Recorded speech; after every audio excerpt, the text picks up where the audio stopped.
नमस्कार। 23 नवंबर को दो राज्यों में हुए विधानसभा चुनावों के नतीजे आ गए। ये चुनावी नतीजे भाजपा के लिए बेहद खास रहे हैं।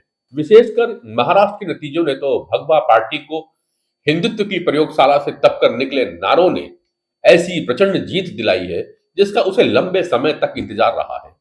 लेकिन वही नारे झारखंड में काम करते नजर नहीं आए। सवाल उठता है कि आखिर ऐसा क्यों है कि एक ही नारा हर जगह पर काम नहीं कर पाता। महाराष्ट्र में जहां देवेंद्र फडणवीस उसी नारे से जीतकर हीरो बन जाते हैं, वहीं झारखंड में हेमंत सोरेन ने तो कमाल कर दिया। नए नारों ने कई राज्यों में जमी जमाई और दिग्गज पार्टियों की चूल्हे हिला के रख दी। सत्ता विरोधी लहर के होते हुए भी भारतीय जनता पार्टी ने गुजरात की तरह महाराष्ट्र में प्रचंड जीत दर्ज की।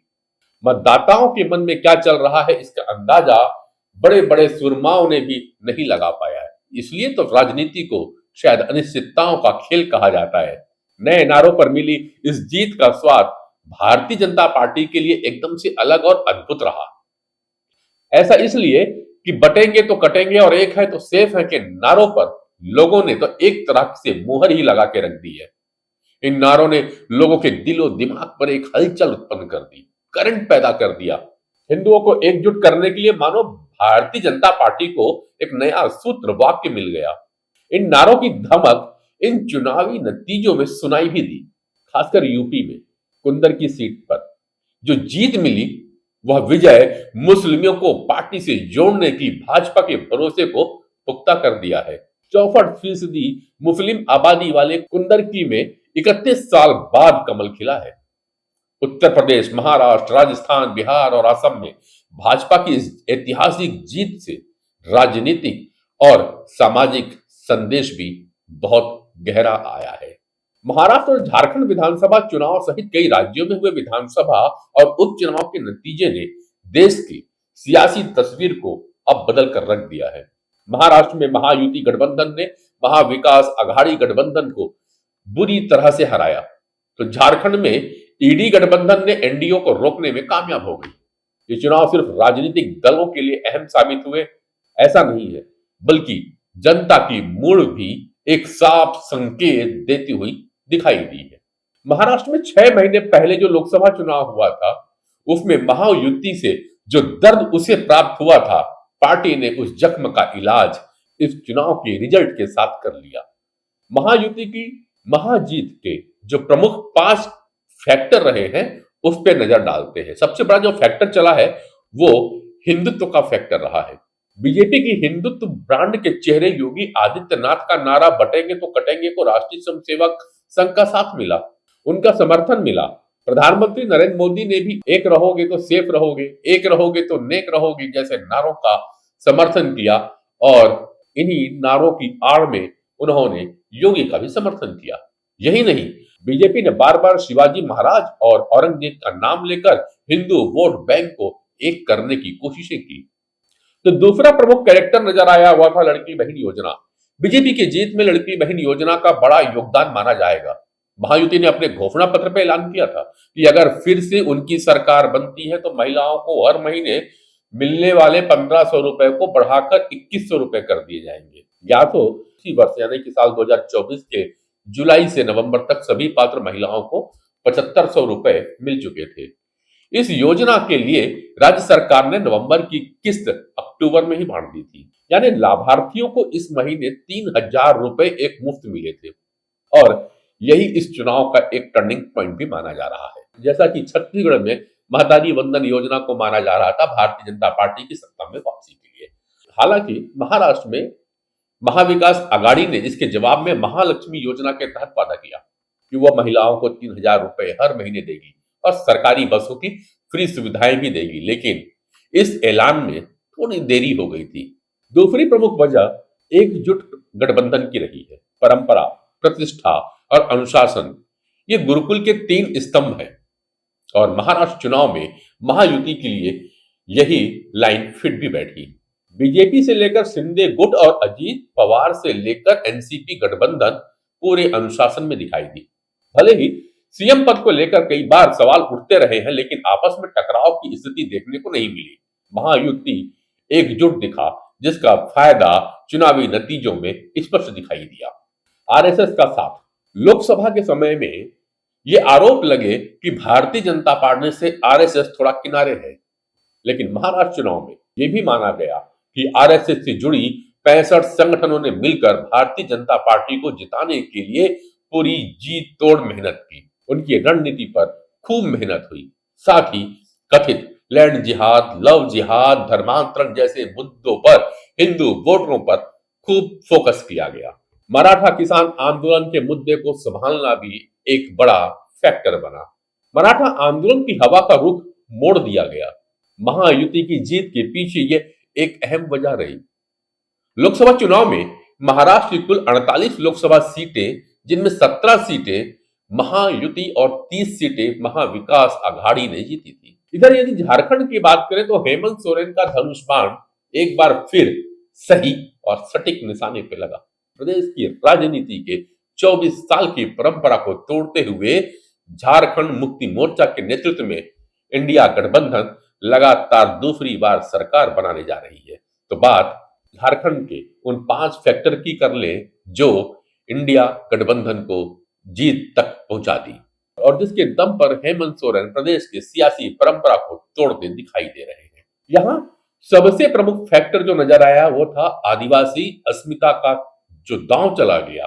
हेमंत सोरेन को एक बार फिर आदिवासी समुदाय का समर्थन मिल गया।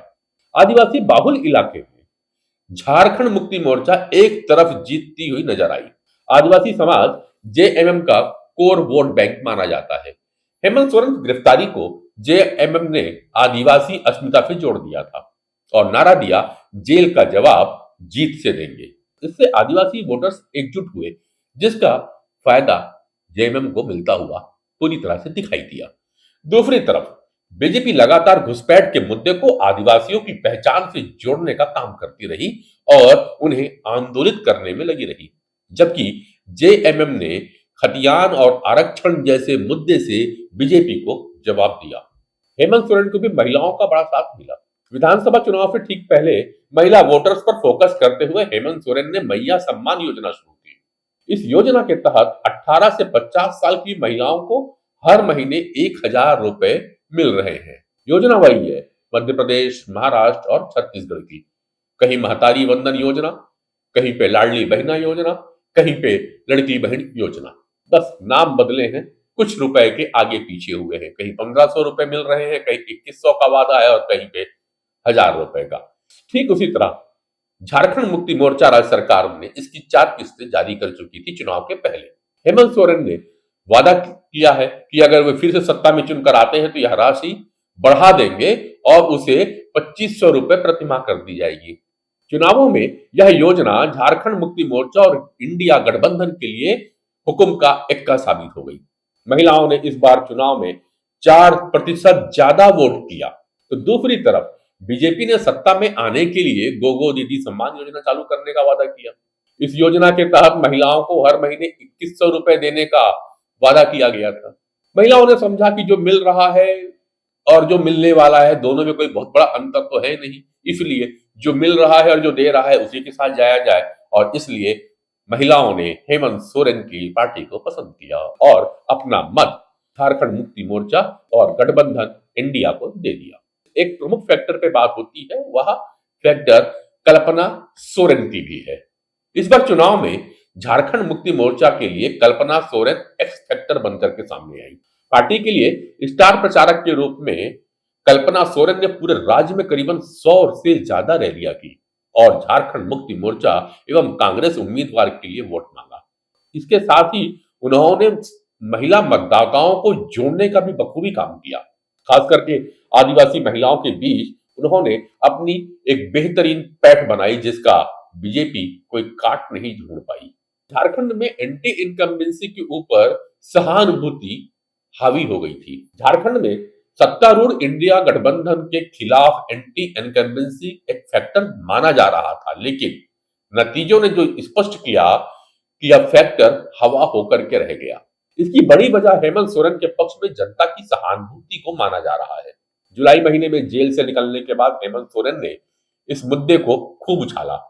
और बीजेपी पर केंद्रीय एजेंसियों के दुरुपयोग का आरोप लगाया। इसके साथ ही उन्होंने भारतीय जनता पार्टी पर एक आदिवासी मुख्यमंत्री को परेशान करने का भी आरोप लगा दिया। इन सबके बाद जो एक और फैक्टर काम किया, वह जो महाराष्ट्र में अपने गठबंधन के साथ भारतीय जनता पार्टी ने की थी, वही झारखंड मुक्ति मोर्चा ने अपने सहयोगी कांग्रेस और आरजेडी के साथ किया। वह था अपने सहयोगी दलों के साथ बेहतर समन्वय।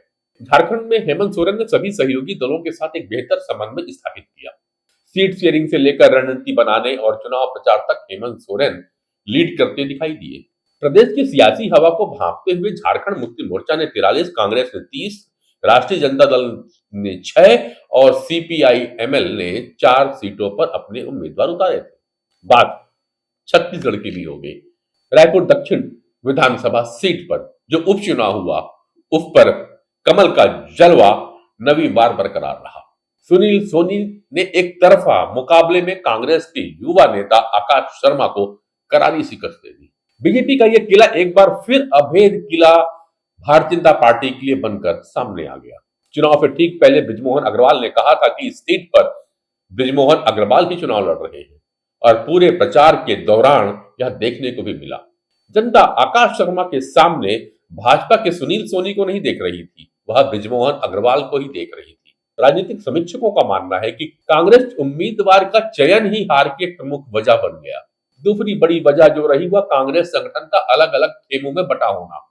बीजेपी की सुरक्षित सीट पर जिस दमदारी के साथ चुनाव लड़ना था, वैसी दमदारी कांग्रेस संगठन ने चुनाव के समय दिखाया ही नहीं। सुनील सोनी की वरिष्ठता के आगे कांग्रेस के आकाश शर्मा कहीं टिक नहीं पाए। ये विश्लेषण रहा चुनाव का। आपका वीडियो कैसा लगा जवाब जरूर दीजिएगा। कुछ और जानकारियों के साथ मैं फिर मिलूंगा, तब तक के लिए नरेंद्र पांडे का नमस्कार।